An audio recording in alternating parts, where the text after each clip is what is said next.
जय श्री राम।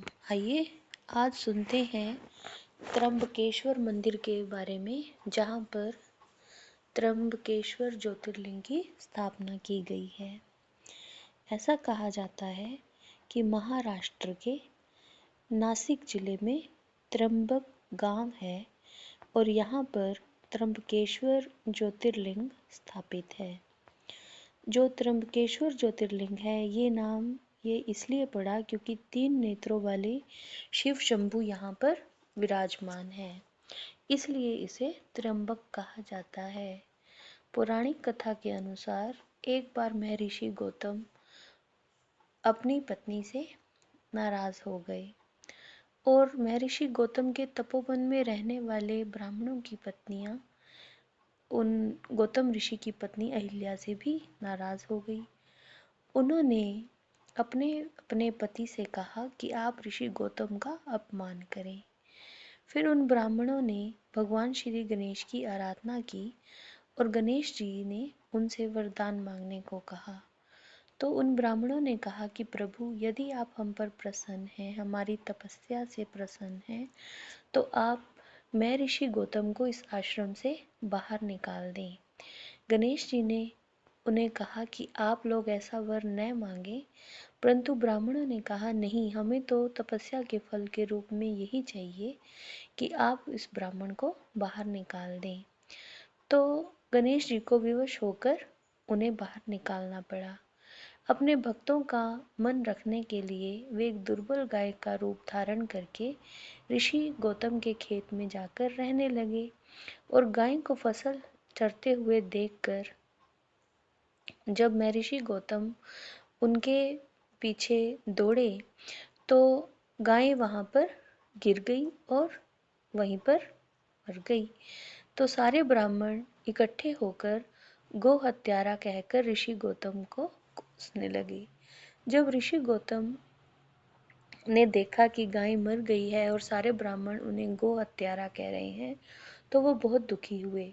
तब उन सारे ब्राह्मणों ने कहा कि अब तुम ये आश्रम छोड़कर कहीं दूर चले जाओ, नहीं तो तुम गो हत्यारे हो और तुम्हारे पास रहने से हमें भी पाप लगेगा। जिससे विवश होकर महर्षि गौतम अपनी पत्नी अहिल्या के साथ वहां से दूर जाकर रहने लगे। परंतु उन ब्राह्मणों ने वहां पर भी उनका रहना दूभर कर दिया। वो कहने लगे कि अब तुम वेद पाठ आदि का कार्य भी नहीं कर सकते। तो महर्षि गौतम ने उन ब्राह्मणों से कहा कि आप मुझे कोई प्रायश्चित बताएं ताकि मैं वो प्रायश्चित कर लूं।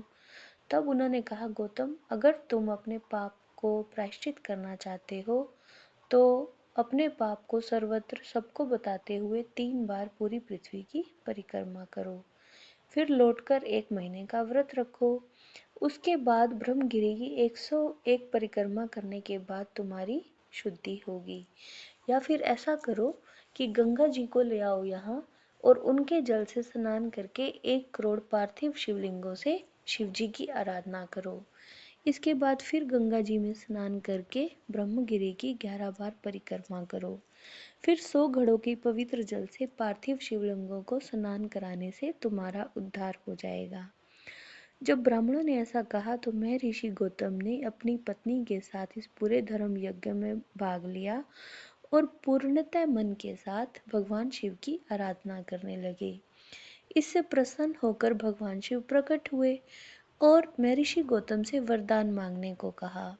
तो महर्षि गौतम ने कहा कि हे प्रभु, मुझे आप गो हत्या के पाप से मुक्त कर दें। भगवान शिव ने कहा, गौतम, तुम तो निष्पाप हो, गो हत्या का अपराध तो तुम पर छल है और जिसने तुम्हारे साथ ये छल किया है उन ब्राह्मणों को तुम कहो तो मैं दंड देता हूँ। इस पर महर्षि गौतम ने कहा, नहीं प्रभु, उन ब्राह्मणों की वजह से ही तो मुझे आपका दर्शन हुआ है, अतः आप उन सभी ब्राह्मणों को क्षमा कर दें और यहाँ पर ज्योतिर्लिंग के रूप में स्थापित हो जाएं, ताकि हम सभी आपका दर्शन कर सकें।